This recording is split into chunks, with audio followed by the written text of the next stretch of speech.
It is great to see you again and to talk about this very interesting topic. I mean, this is one of my favorite, I must confess, because it has to do a lot with my career, that is psychology. Let's start. Energize and Empower. We're going to talk about some strategies for overcoming employee burnout. Awesome. First of all, I will introduce a little bit of what are we going to talk about. Our agenda is this. We first are going to talk about burnout, some myths, some facts, and some opinions. Then about another phenomenon that is burnout. There are some differences and similarities with burnout. Um, then we're going to talk about what are the causes and what is the impact of employee burnout in organizations. And finally, we're going to see some very interesting strategies for overcoming employee burnout that I think it will be very good for people listening and seeing this episode. Awesome. Thanks for So, preparing all this. We're excited to discuss this with you. thank you. So, a little bit about me, very quick. I have a bachelor's degree in organizational psychology a decade ago, actually. I'm getting old. Um, I have over 12 years of experience working at the HR roles, uh, mainly talent acquisition, but also had the chance of leading teams for full HR practices, including compensation, organizational culture, benefits, well-being, people care, and that kind of stuff. And I have the chance also to work at large corporations such as banks and technology companies, but also at small startups. That is my bread and butter for the last, let's say, 5 years.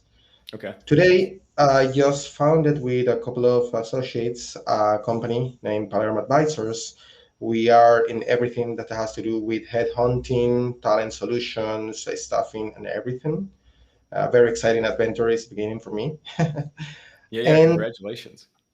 thank you. And the last thing I wanted to include in my introduction is, well, 10 years ago, I brought this thesis about the impact of organizational factors over violent behaviors at healthcare companies. So it's not exactly burnout at all, but it has to do because back when I was doing that, I had the chance of actually conducting deep interviews with nurses and other people at healthcare companies, and see how is burnout in these people, and what about the company factors that were actually triggering those behaviors and those consequences.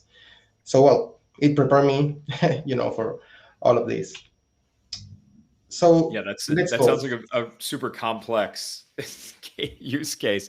I wanted to ask you before though, for Palermo, what are you guys focusing on? Like, are you focusing on specific regions, specific types of companies? I was interested because I know you just started this company, so I wanted to ask you before we got started. So yeah, I mean, I started this company with a couple of very interesting professionals.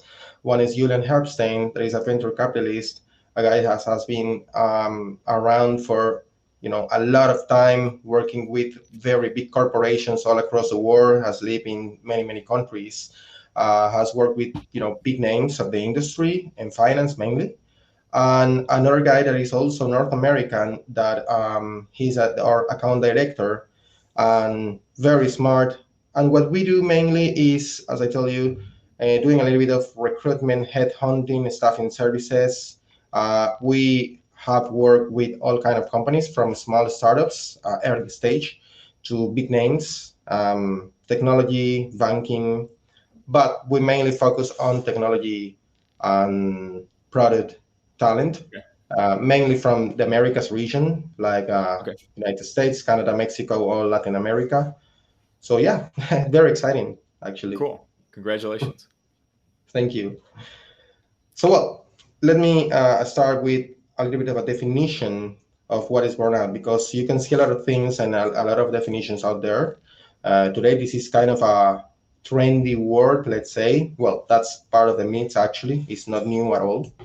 But you can say that burnout is this state of physical, emotional, and mental exhaustion that usually is accompanied by decreased motivation, a bad performance, and a very negative attitude.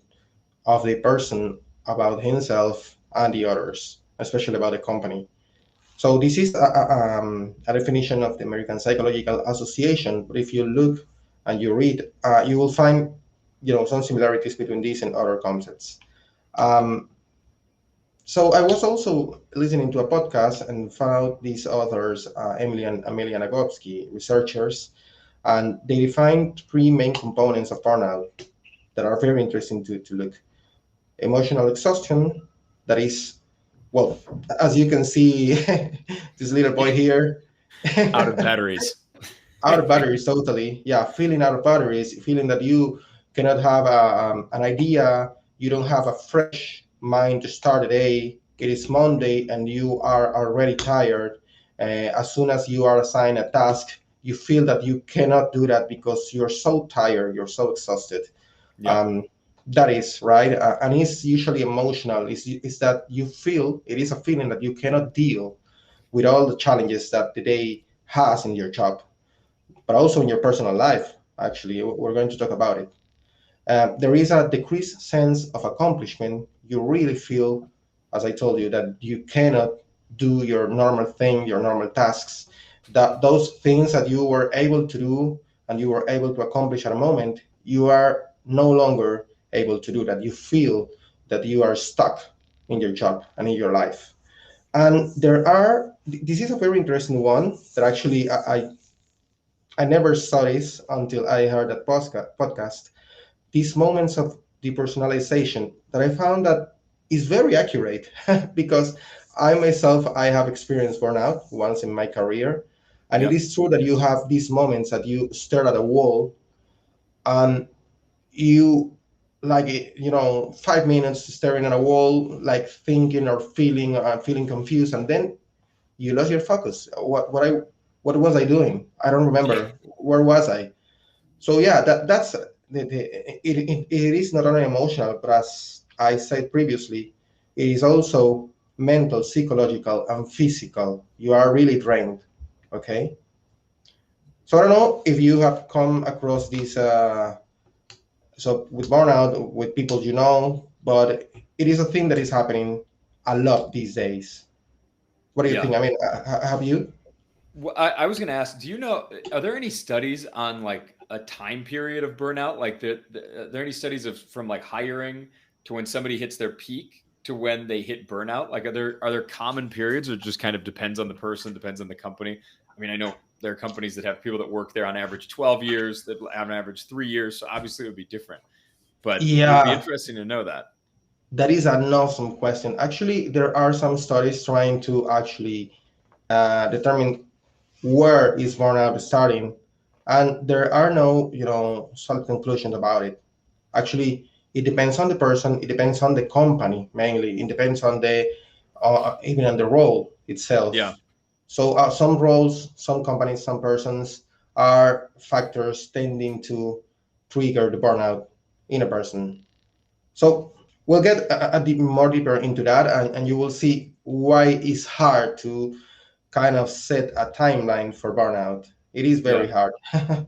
No, no, it's hard. Even just So looking at across different roles, I've seen like we were hiring for salespeople, and you yeah, see, I tweeted about this a few weeks ago. I was amazed at salespeople have a very short lifetime in companies. Like when I found a salesperson that had yeah, worked more than 3 years in a company, it was almost shocking. It was like, wow, this guy must be really good at his job because almost nobody was there for more than 18 months. I was amazed yeah, because I thought to really make money in sales, you need to like compound and move along. But yeah. It has to do a lot with the speed. Okay, so some yeah, roles you hire some people to accomplish things in time, but you have an onboarding and a long period of time where you are expecting these people to perform over some KPIs and OKRs, and you have the time, plenty of time for some roles. yeah, So for other, it is quite the opposite, and it is a good thing, a great thing that you actually came up with a salesman or a saleswoman role, because it is one of the hardest case, I think, because these people, as soon as they are hired, you start counting the pennies, right? You start counting Yeah. every dollar, every euro you pay to this person, because they Yeah. have to produce, they have to bring in new business, they have, especially, And they're not well, cheap. They're expensive, they're especially not in cheap. software. They're expensive. Yeah, totally. I myself, I have been hiring for some years now. I think 7 years ago, I started hiring salesmen for the technology industry, and it's one of the most challenging searches I had in my life, because yes, they are expensive, but also you you start to see these people that is going to ask you some very hard things to tell, like, how many times the company will wait for me to deliver results. Can I have some 3 months of quiet time until I, get the ramp up, and then start to, delivering some sales, because they know this is a role that will be measured week by week, month by month, quarter by quarter, and it's like no mercy for them. I Yeah. really pity them, because it is hard. It is hard. I mean, as I told you, it has to do a lot with the speed, also with software developers, also with I don't know, project managers, product owners, designers. There are a lot of roles that they are in a fast-paced industry, or a Yeah. fast-paced kind of role, that you cannot really say that there are some boundaries of what they can produce and what they should produce, right? So this is the thing that is happening. That's what I think burnout is started to see as a disease in the last couple of years, um, because it is becoming a major thing, Yeah. although it had exists for forever, actually. So let's go, because we're going to talk a little bit about this and that, as I talk about some myths, some facts, and some opinions on burnout.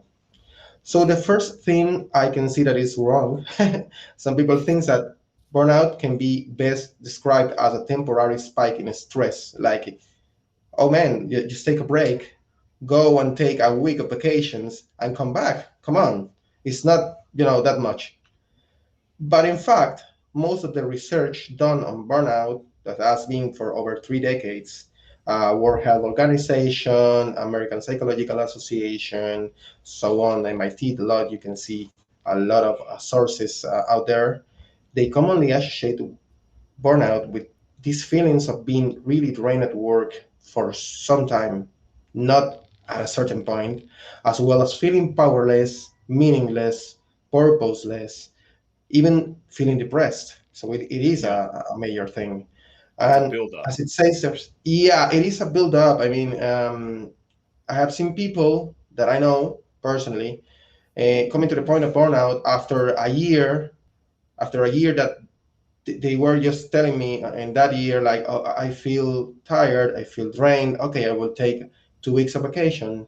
And then 6 months later, I will take again 2 or 3 weeks of vacation. And they tell me, like, I don't want to go back to my job. I feel that I didn't rest enough. I still feel tired. I feel depressed. I feel very sad. And it has to do, well, we'll see, with a lot of stuff, but definitely it's not something that just happens and that's it, right? I mean, Yeah. it's a bit up.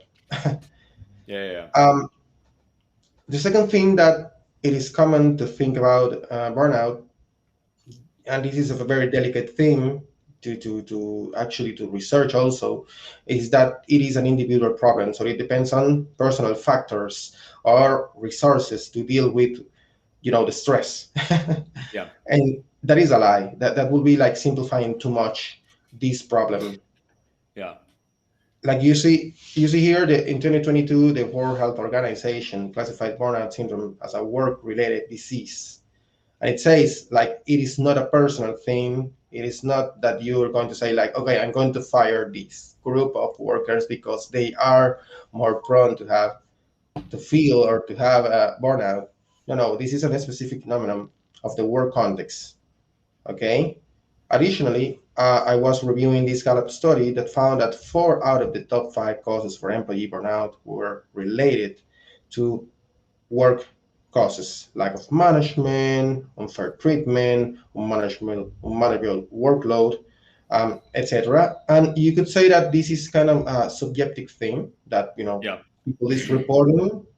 I mean, a person is reporting that they feel that they are not being supported by their company, and that's kind of a subjective thing. But when you see that every investigation of these have thousands of people interviewed, you start to see that there's a problem, because these researches are done with many industries. Not only we're not talking only about the obvious ones like healthcare during COVID, that is an Yeah. obvious industry that where people is going to be burned out because of the workloads, but also you we're talking about other cases. You might think also actually on something very that was very popular a couple of months ago, Twitter, right?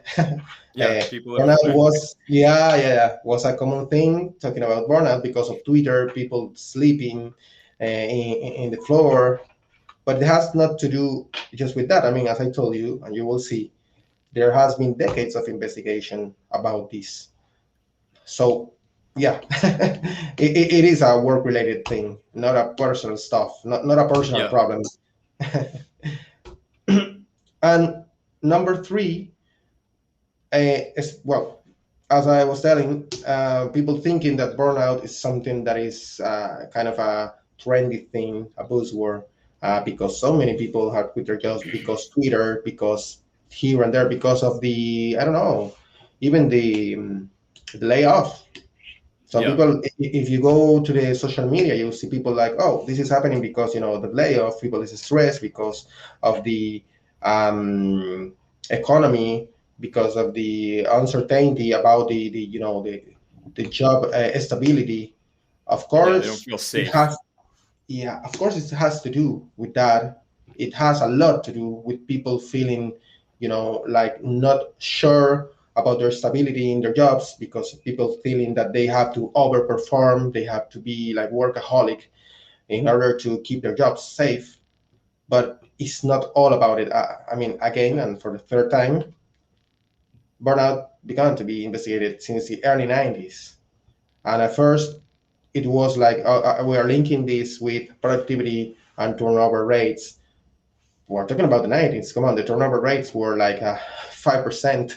4%, and already a problem for the companies. They were already losing money because of attrition. But think about now. I mean, great resignation was a big problem in the last couple of years in the United States, making companies losing millions of dollars.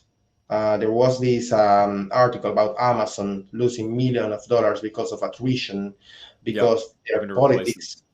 Yeah, because their politics. I don't know if that's true. I cannot say. I just read it, but in a lot of of serious media, that they were counting how many times a day a person was going to the bathroom. Of course, I'm talking about blue collar roles, Yeah. but Yeah. it's kind of the same because it's one company, it's one cultural organization, and organization culture. Sorry, and when you talk about the culture of an organization, some of the, I mean, I don't want to go academic here, but for you to understand, some of the things that compound this culture of a company are the myths and the storytelling. And if you're Yep. working in a company where the storytelling is saying that people isn't allowed to go to the bathroom, or they can only go twice a day, of course, it start to bug your mind, right? Yeah. You start to Yeah. You wonder, start to think it's real. yeah, you start to ask some uncomfortable questions about yourself and about your company.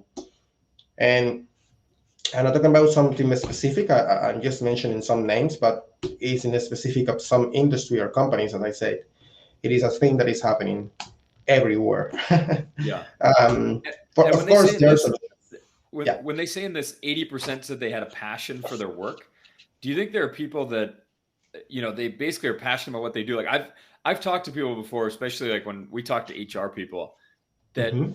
they say, I love what I do, or we have people that love what they do, but they don't like their boss, or they don't really like the company they work at, but they like the work that they're doing. How Yeah. do I never understand how people sort of cross that off? Because like, well, I don't like anything about the sort of environment, but I do, dedicate myself and do the work every day and get up and keep doing it. But it feels like that would be something that creates even more burnout, because it's like, well, I like the work I'm doing, but I don't like who I'm doing it for or what I'm Yeah, doing it for. totally. That's a great question, actually, Andrew, and a great comment. There is this legendary research that actually I cannot mention just one source, because I remember back when I was at the university 10 years ago doing researching for my thesis, and I came across this fact that is a third of the resignations. I mean, 30% of people is quitting their jobs because of their leaders, and that was a research made in the late 90s, I think, and it was like research for years. I mean, there are hundreds of investigations that were made from that fact, from that first, point of view on it. Is it true that a third part of people quit their jobs because of the leadership style? And it is true. I mean, after seeing a lot of research and I mean, 10 years later, I can say that's a thing that is commonly as accepted. Well, at Yeah. least in what I read, that is mainly psychological investigation and organizational psychology investigation. So yeah, I mean, it is true that people gives leadership a lot of importance, and why shouldn't be like that when the leadership establish the way you do the things. I mean, you could be talented and you can enjoy what you do for sure, but whenever you enter a company, um, the processes and the way the things are done are already established by someone, and there is Yeah. someone also who is going to actually get you on board on those way to do the things and those practices, and there is someone who's going to actually support you or be there with you, supervising you. So yeah, leadership has a lot to do with Yeah. this. Yeah. It's a lot A of the lot. part of work is you're interacting with leadership and managers and things like that is a lot of the Yeah, day-to-day yeah. work. And you will see. I mean, if you well, as me, if you follow a lot of recruiters in the United States, such as me, you will see a lot of people actually telling this. I really love my job. I really love recruiting, but this year is a year that I I'm seeing a lot of investigation on burnout for recruiters or burnout in recruiters, because it is a Interesting. reality. This is a very stressing role. You have to Yeah. deal with the expectations of the people who's going to hire. You have to deal with the expectations of the people being hired. You have to chase candidates, but also you have to chase the stakeholders of the positions. And sometimes it is a very stressful thing because you are dealing with human beings. You are not Yeah. dealing with numbers or spreadsheets. You are not dealing with code. You are not dealing with finance sheets. You are dealing with people with all their subjectivities. You are dealing with their wishes. You are dealing with their differences. What you are dealing with their prejudices, and it is a lot for a person um, to have this universe of behaviors and thoughts and expectations happening. And you have a boss that is telling you it is not enough, you are not getting to the quota. The same thing that we were talking about salesmen, I Yeah. think, Yeah. right? Recruiting it's a competitive market. I mean, I know people that are recruiters and uh I think from the outside people think it's super easy. It's like, well, you just got to find there people are hiring and you got to find Yeah. them people to hire. It's like, what could be hard about that? And then when you find out how competitive it is, how many recruiters there are, and a lot of times they have, different recruiters working to hire the same people for the same role, and it's highly competitive. You got to Yeah, bring in the best people. It's a crazy market. and It's it's a one of really the hard job. jobs. It's one of those jobs, and sales is also as well the same story, where you do not control the majority of things that are happening, right? I mean, most of jobs you have some factors that you can go and control. When you are a finance analyst and you are an administrator, when you are even a software developer, you have some tasks to do. You have a timeline to do, a deadline if you want it. and you have some things in control. But when you work with people, I mean, and I'm also telling this as a psychologist because it's quite the same. And if you go to healthcare, it is the same. I mean, healthcare professions are the most burned out professions in the world.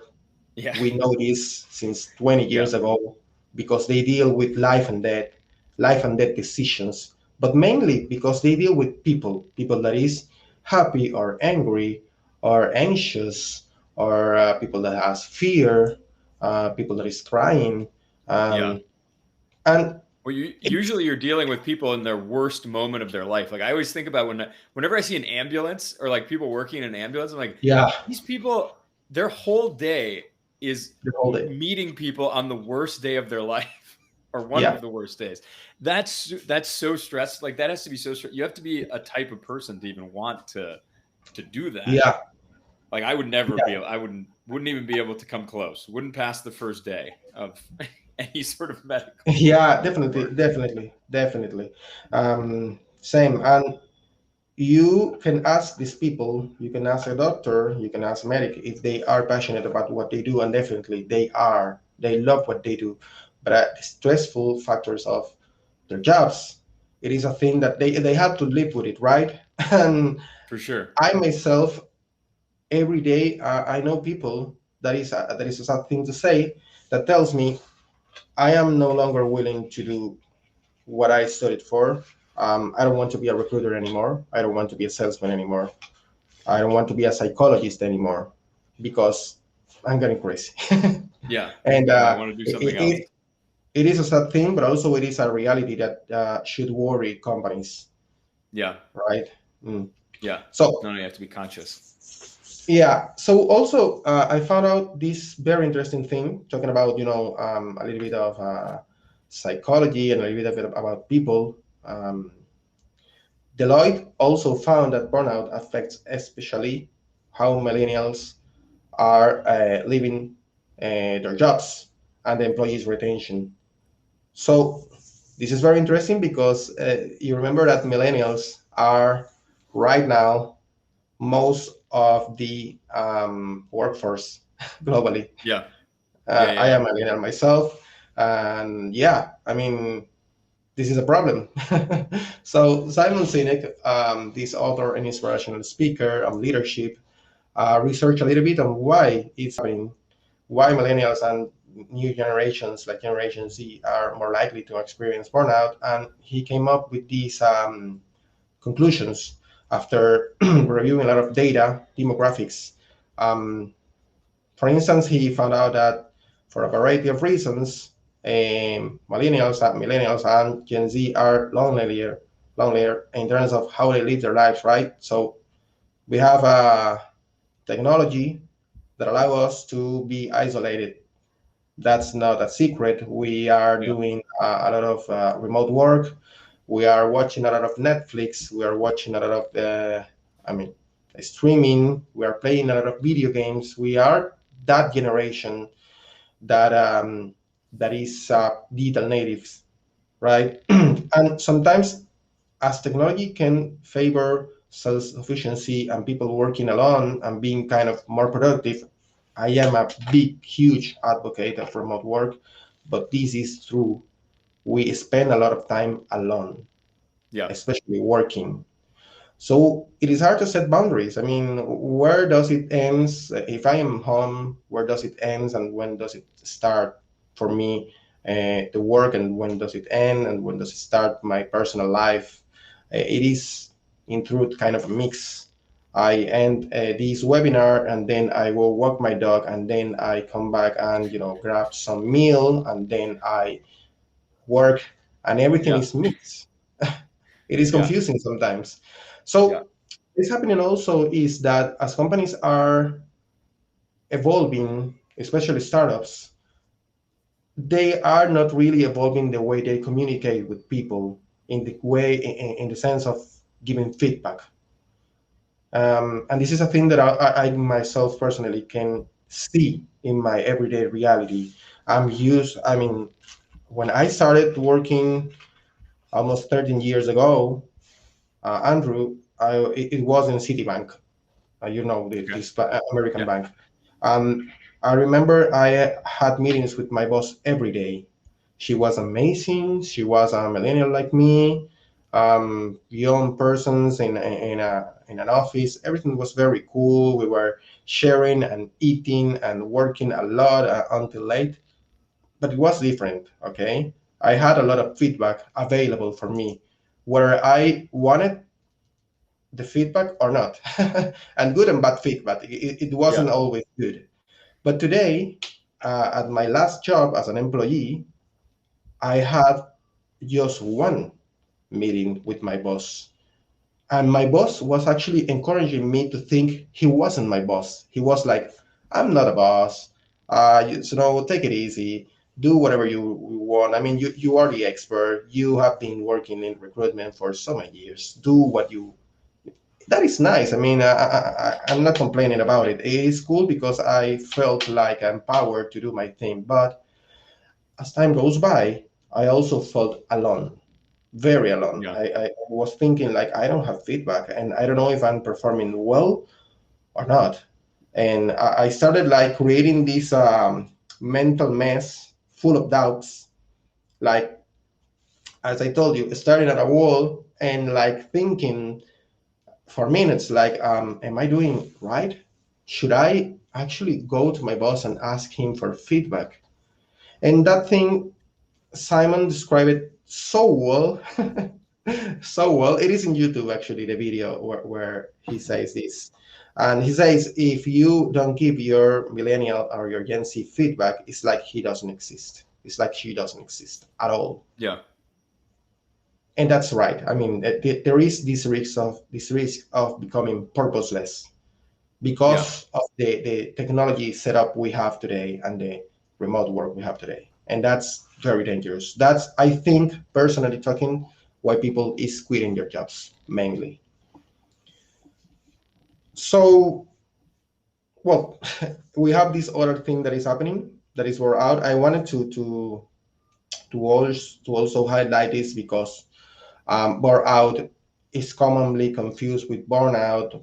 I think it is a different thing. I mean, burnout is feeling bored, is unmotivated, usually because Yeah. you don't have challenge, you have a monotonous or repetitive routine, you have repetitive tasks. Sometimes, and it is a common thing in technology, you are doing something that you really don't know if it is important to the company. You are doing something repetitive, like people doing quality assurance. Some people actually coding. They don't really know if that code is going to make to production, and you don't really know if that is going to be used by someone or if it is important. So they Yeah. sense these people feels a lack of opportunities to grow, but also they feel the lack of importance.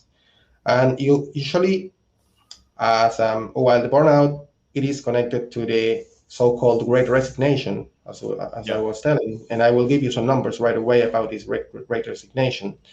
Burnout was associated more to this quiet quitting, like people working the very minimum they can in their works, performing bad, to be honest, but actually the minimum possible not to be fired until they get fired, Yeah. right? And they say, well, at least I got 10 months working the minimum.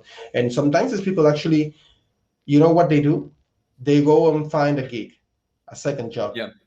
per hours because Yeah. their main job is not really challenging them. And it seems like in some companies, well, as they feel and say, no one cares, so why not?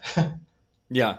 Yeah. Yeah. There were a lot of people in tech that, well, there probably still are, that are working a couple jobs that, because they don't have to leave their house either. Nobody expects them to be anywhere. So Right. they can be managing them both. You just have to be in different Slack channels, and Yeah. then you're present at the job.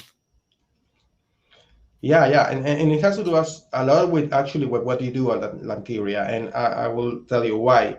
Because if you don't have a setup that allows you to be there, like in your presence with technology, with human presence, uh, making people feel on board, making people feel like they have a fair evaluation, they have transparent information for them available, they have feedback talks, Absolutely. real-time feedback talks. people is going to slip through to the cracks. They will, disappear. But at the Yep. same time, no one's fool here. They know they have to earn somehow, some money, so they will keep silently working um, with a low performance while looking for other opportunities or doing Yep. other jobs. And it's not an ideal situation, not for the company and not for the people, not for the No. employees. No, depending on the country you live in, it can be really hard to fire people and costly. So it's Yeah, cheaper to try and re-engage them. But I suppose I don't know what the numbers are, but I suppose it's really hard to re-engage some of these people. Like once they're bored, and also if you see somebody that's not really performing, you're not gonna be like, well, you know what I'm gonna do? Give this person a really important job and see if then they'll get re-engaged. It's like it's not the natural feeling for a manager, probably. yeah, but I feel, in my experience, it is possible to re-engage Okay. people. It is possible to do something. Actually, that's the point of this webinar. There are Is it usually solutions. like changing their role, basically? Like can you re-engage them in the same role, or is it possible to do that? I think it is possible to re-engage people in the same role. When you have honest conversations with people, when you are, you have a culture of giving real-time feedback, transparency, when you are sharing the good and the bad news. I'm getting. I will talk about this, but Okay. to give you a hint, that is the solution. I do think that people can be re-engaged in their own role if they feel that someone is caring for them. They feel relevant and important to the company. They feel what they do isn't going to the waste. It didn't waste hours. I think so, and I have seen people that going from being bored, from boredom, to actually taking responsibilities in a company. And Okay. it just takes, Interesting. you know, to talk with people and Yeah. set a culture of actually being open with feedback. Um, so some differences between those two, so people can understand what are the main differences. Burnout occurs only in the workplace. It is the way it is started. While burnout affects both work and life. Okay, Yeah. so the personal consequences of burnout are deeper. Sometimes people get depressed because they don't have the energy. They end up their shift and they go to their houses, or if you are working remotely, you disconnect and then you don't really have the energy to doing anything else. You don't want to do anything else. You go and cook something in the microwave, and then you feel depressed because tomorrow you have to repeat this routine of feeling Yeah. sad and miserable of your work. That is bad. Yeah. The other difference, or main difference, is burnout is often visible in everyday behaviors. At a point, people start to see when someone is burned out because it is visible. People is anxious, has irritability, fatigue, sometimes depression, and that those are things that sometimes you can see it, sometimes you can't. It is true. Yep. But burnout, the dangerous thing is that it's mostly invisible. That is why it is called a quiet quitting, right? Yeah. People. Because it is a silent thing. You cannot see that someone is. Yeah. As a manager, you cannot see if someone is doing, as you said, two jobs. Because if they are working on, how can you see that? How can you see that motivation of this person is actually looking for part-time projects, Yeah. right?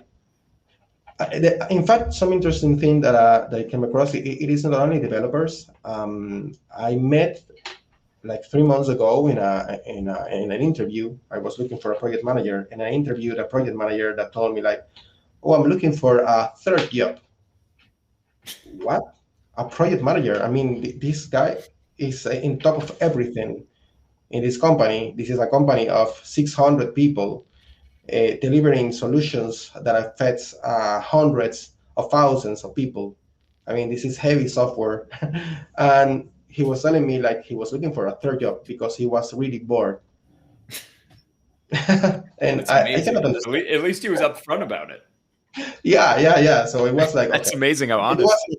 It wasn't a match, of course, because I was looking Yeah. for someone full time, and it was like, okay, this is a risk for me. I cannot introduce this guy, but yeah, he was very transparent with me, and I really appreciate that. But I was really surprised, like how in earth can you have two different project manager roles and not being like full of things to do and full of things to Yeah.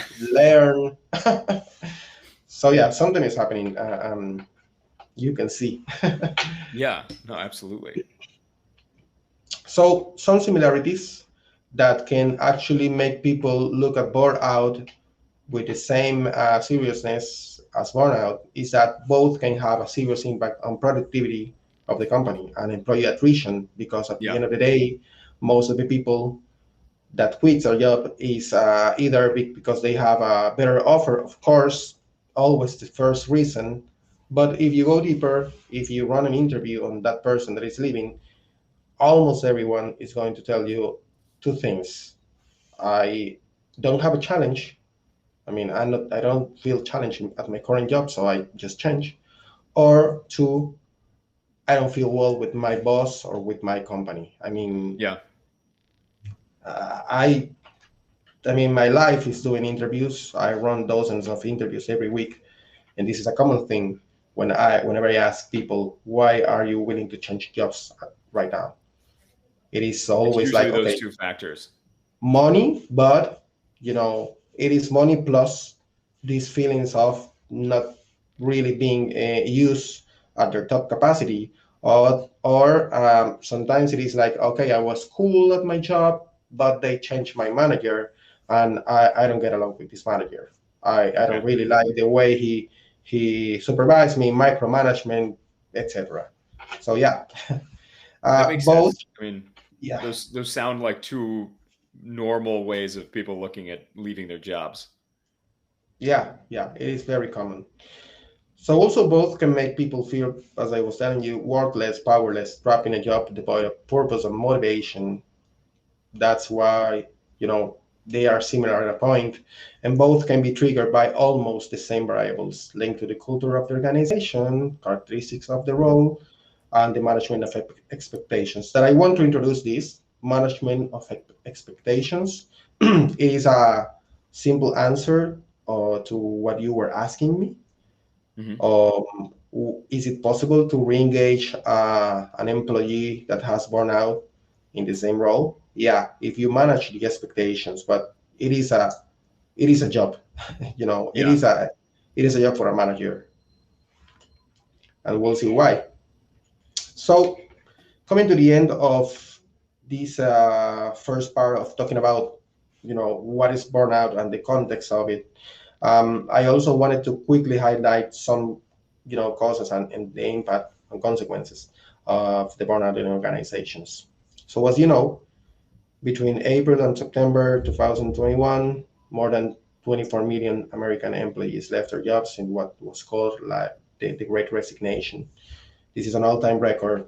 Actually, it didn't stop there, but it was the serious movement in that back then Yeah. in that moment. Um, Most surveys and research pointed to job dissatisfaction as a frequent cause of these mass resignations. Of course, I want to give more of a quick context of it. We're not talking only about office jobs. We're talking about blue collar jobs. We're talking about the folks that were working at McDonald's, Burger King, at a hotel or a corner shop. But even though it is the same thing, I mean, the dissatisfaction that someone has at McDonald's is not the same that of someone working at home, working for a big technology name. But in Yeah. the end, the consequences are the same: attrition, Yeah. turnover, and a lot of money lost Yep. because um, well, I would love that not only human resources talk about this kind of stuff, about how much money is lost when you lose an employee, and when you have to go and hire a new employee and do the onboarding and set up the all the licenses and technologies you need to onboard someone in an organization. It is a lot of money. Yeah. I mean, Absolutely. it would be better if people just invest their time and their money in, I mean, companies, I say, I mean, in actually engaging with their people and creating a healthy culture of actually, yeah, having people happy in their workplace. It is not possible. I mean, we are not in an ideal world, but it is worth losing people massively, for Yeah. sure. Yeah. It definitely has a lower cost of just engaging them than letting them go. Yeah, and I'm not even talking about all the knowledge that you lost when someone with Yeah. years in a company leave. It is a disgrace. Yeah. So the MIT analyzed some factors driving this mass resignation, this great resignation movement, and the results were telling our culture perceived as toxic. I don't want to go deeper on what is toxic or not because it is different in every company. But this perception of a company having a work culture not appealing to the employee was 10% more likely to contribute to employee attrition. That is a Yeah. lot, than factors like payment or COVID safety. Yeah. Companies are investing a lot of money on people retention, and at the same time, I think it is not only money but time, Yeah. and I will show you why. And actually, not only time, but actually doing some smart actions to drive to a healthy culture. So, according to this Deloitte survey that I quote before, in the US, the top driver of burnout is lack of support or recognition from leadership. I would say absence of leadership sometimes. That is increasingly common in the remote work, followed by lack of role clarity. I mean, no boundaries on where my responsibility starts and where it ends, and where I start to work and where I end to work, where I finish to work. Unmanageable workload that has a lot to do with that. I'm feeling that I'm talking a little bit trash today about remote, and I would like to say, I'm a huge advocate of remote work. I feel that remote work improved my life in these last 7 years a lot, Yeah. my health and everything. It gave me the opportunity of, creating the family I wanted to have, of supporting and being there for my family, for my wife, for my dog, for my mother, for my father. So it is amazing, but at the same time, one of the things that I cannot deny is that you end up working a lot more, Yeah. Yeah. and that Absolutely. that drives to burnout. Also, you Yeah. if you don't know where to stop, well, your body is going to tell you where to stop. Your mind is going to tell you where to stop. You cannot Yeah. work until you're sick. That's a reality. That's not an Yeah. opinion. Yeah. Absolutely.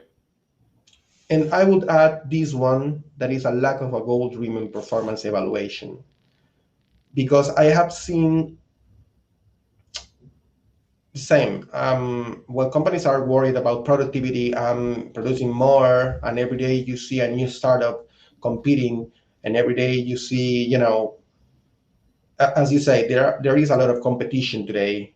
We are in a world of competition between companies, between professionals, between everyone. I mean, and today you have a rock star employee. Tomorrow, this rock star employee can be your Yeah. competition.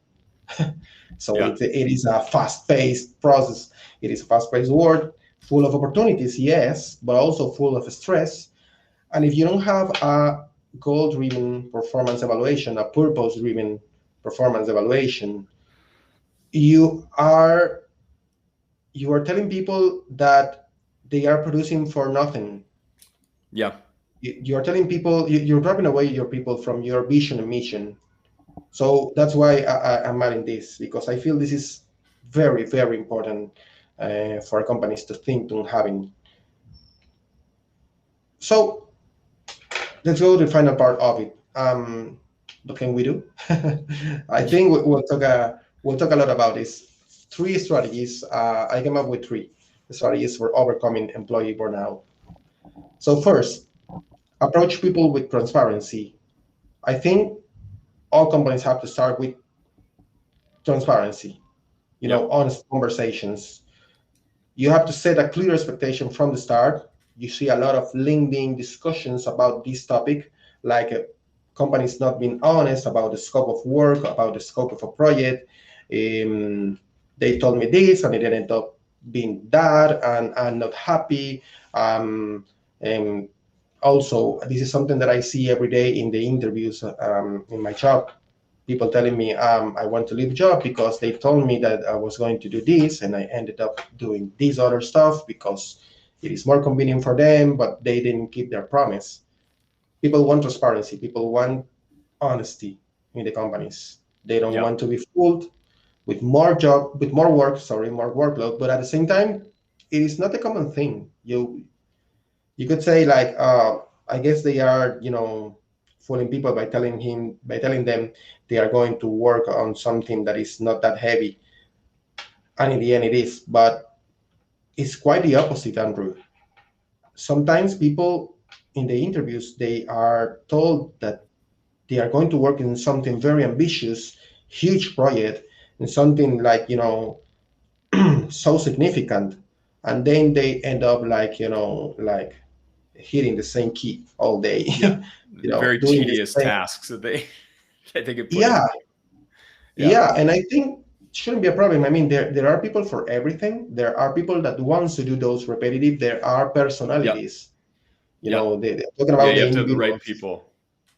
Also, for managers and leaders, they have to set expectations for growth of the role. Some roles will grow slow. Some other will move fast, and you have to tell that. You have to be able to actually. Well, we cannot predict the future, right? It is true. Yep. And today we have in many industries. I work mainly with technology, with finance, with fintechs, with I don't know, close to healthcare and other industries, and it is a very fast environment. It is true that you cannot foresee what is going to happen in the next year, Yeah. especially with the crisis we have. But at the same time, whenever you are going to assess the talent of a person and you have a new employee in your company, you should try. You should try to Yep. tell them, okay, so we're going to set you in this career path. I feel that something actually the term career path is something that is tending to disappear in human resources, and it shouldn't, because come on, we all work to live, right? I mean, we are working to make something out of our lives, but at the same time to have a life, and I think it's the right thing to do whenever you know a person and you have a new person in your team, to tell them, I think you are going to get from A to B Yeah. in this time with this effort. The company is trying to set up these expectations in the economics side, and you will grow with us or you will not. Yeah. So something clear, honest conversations again, right? I read this book recently. This guy Jerry Colonna, that's from the U.S., called Mhm. Reboot, and one of his key messages in a lot of this is clarity is kindness. Just like Yeah, repeats that over and over again, just being clear with people, and that's the kindest way. Even if the things that you're saying to them are not the kindest things, things that are yeah. hard to hear, that was the thing that he repeats the most, is saying that to people. And I know other people that took that away from this book as well, and said that was one of the key learnings. Totally, totally. I love that. Actually, I will look for that book. I love that because yeah, it is kindness. Sometimes I myself, I have some years of experience leading people, and hard lessons, right? Because it is not easy to manage people. Again, it Yep. is, you are managing emotions and expectations, and um, people is different. You are managing differences also, and you have to embrace that as a leader. Not everyone will think like you, will be like you. If you are a workaholic leader, that is a common type of leader of this century. Not everyone is going to be like that. There are people Yep. that enjoys spending time with their kids, with their Yeah. dogs, and you cannot, you cannot be like this crazy workaholic that thinks the whole world with, follow you and your rhythm at work. Yep. You have to be kind with the truth, with transparency. I agree totally with what you said. Yeah. So that's why my last point here is you have to share the news with transparency. And this is based on my experiences. Most of the companies I work, most of them, they don't share the news. They just share the bad news. We're Yeah. not performing well. You have to work harder. This week, I expect more from you. Oh, but what about that time when I actually overperformed and everything was great and we created an amazing revenue together because me and my team or someone else, did something great for the company. Yeah. Why didn't you share that new with the same importance that you are sharing this one? If you're not doing this, Yeah. you are not engaging people.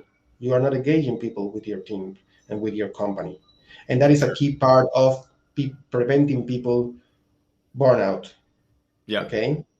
Getting them to feel engaged with transparency and with honesty. Then you have to create a organizational culture out of that.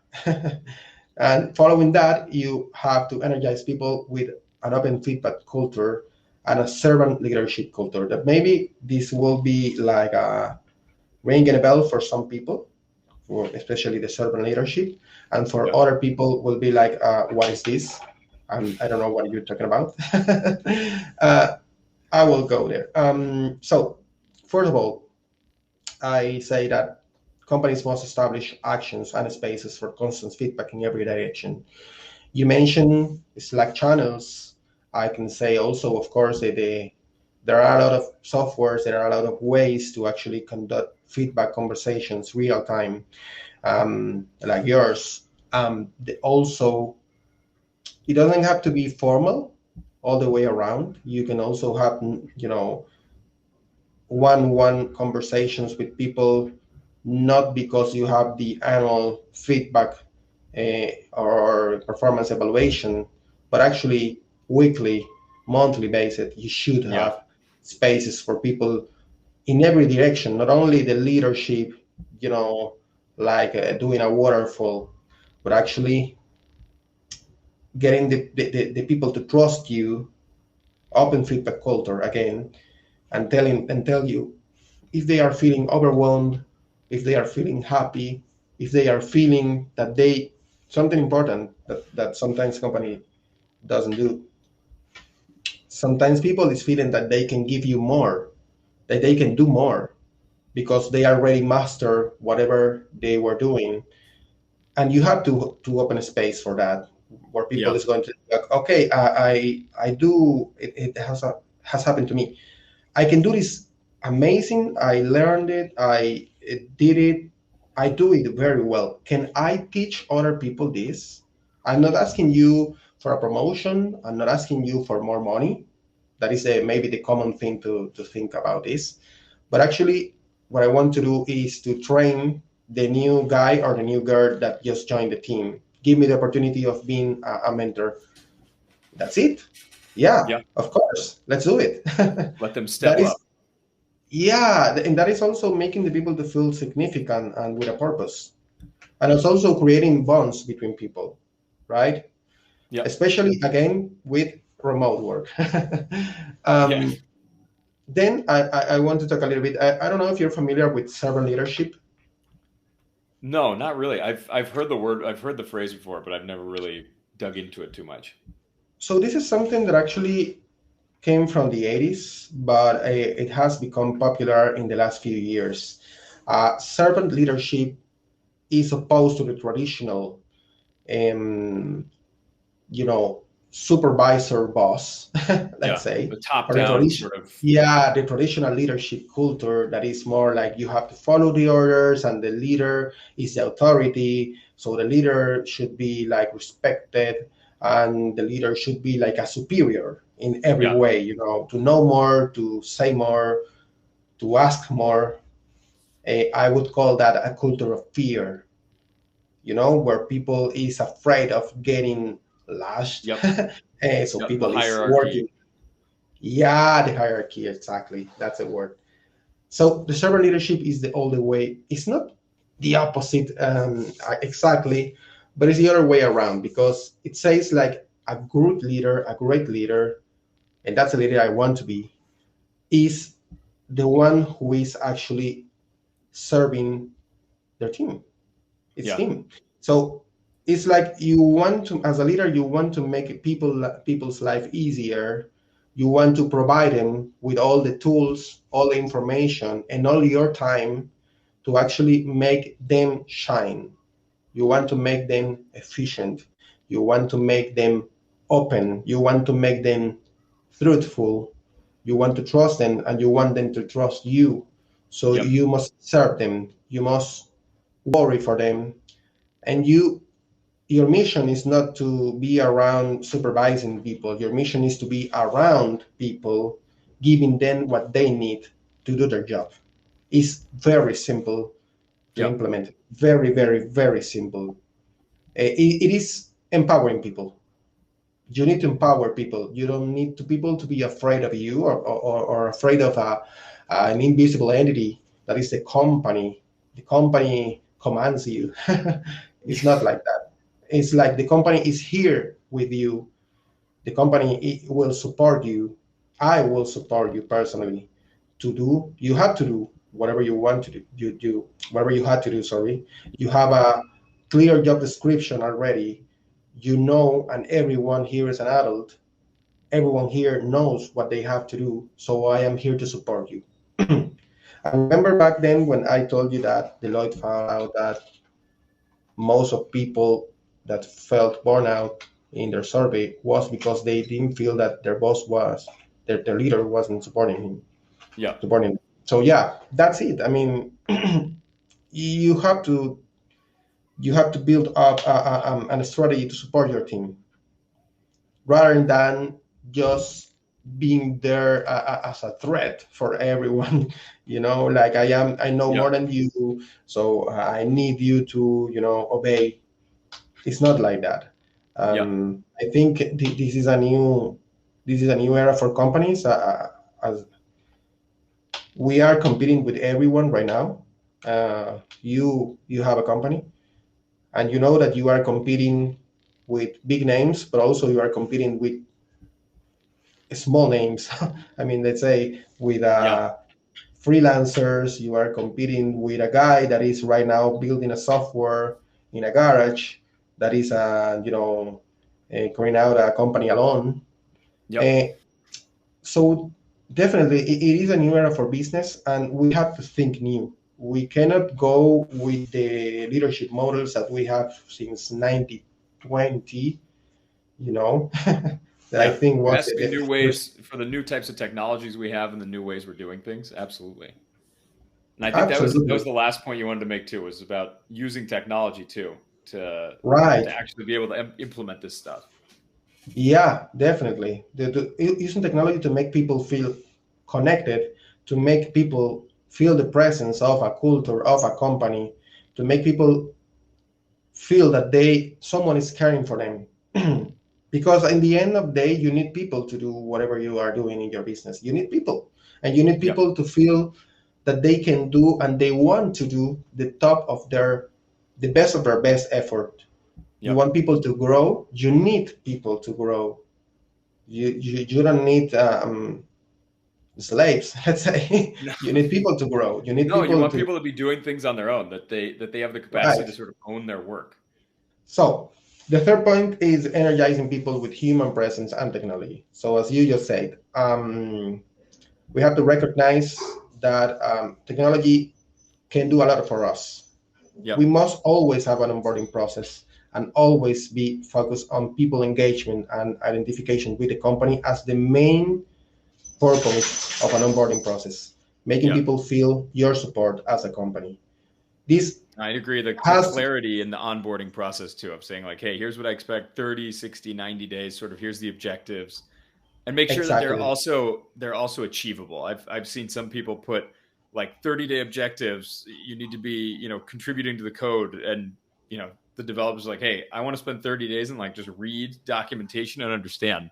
So I think a lot of right, times people have to give realistic expectations and then be open to discuss it with them too. Like to say, what do you think you can do? Not just dictate. Here's your onboarding. This is it. right, right. Totally. Interaction. I mean, Yep. as I say, technology. should connect us, not actually creating distances between the companies and people. Then this is a very, very important point, setting a clear performance evaluation process, because a clear performance evaluation process talks about expectations, talks about transparency, and provides the people to believe and to practice the real-time feedback. Okay, the opportunity of talking themselves. It has to do a lot with burnout. I think most of the burnout cases can be prevented by this, by people knowing. I agree, it makes sense. As you said, knowing what I have to do, what is expected from me, what can I expect in the future, and I can talk, and I'm heard. I mean, my leader is hearing me, the company is listening to my needs, and of course, I am aware every day of the company's needs also. That is very important. As a servant leader myself, I know this is true. You have to become an advocate of the efficiency of the team by offering constant support and mentoring, but also asking questions. It is a very important thing to practice as a leader. What do you need? This is not, going like we thought it was going, not meeting the expectations, but let me know if you need to know something. If it's me that I didn't provide you some information, because it happens. And recognizing that a healthy work-life balance is a key factor in the mental health of each person. You probably are hearing a lot about mental health in the companies, in sports, and even the superhuman athletes are talking about, then putting a stop on their life, enjoying life as a part of their performance in sports. So with employees, it's the same. I mean, we have to recognize that everyone needs a space for work-life balance for their families, and this will actually impact in a positive way for the productivity of a company. People that is happy with what they do will want to show you, you being the company, that they are, for that, they are willing to do, as you say. My God, I lost the word, but what I want to say is, like, having people working happy in their jobs and feeling sufficient, feeling with a purpose, feeling that like with a meaning, is way better and will get you more productivity and more results than having sad people at your roles. I totally agree. I agree. Well, Emmy, thank you so much. I apologize. I have to jump off. But no problem. This was awesome. Thank you so much for all this detail and your passion over this. Thank you. I think that time runs fast when you are having fun. Yeah, when you're talking about something you like.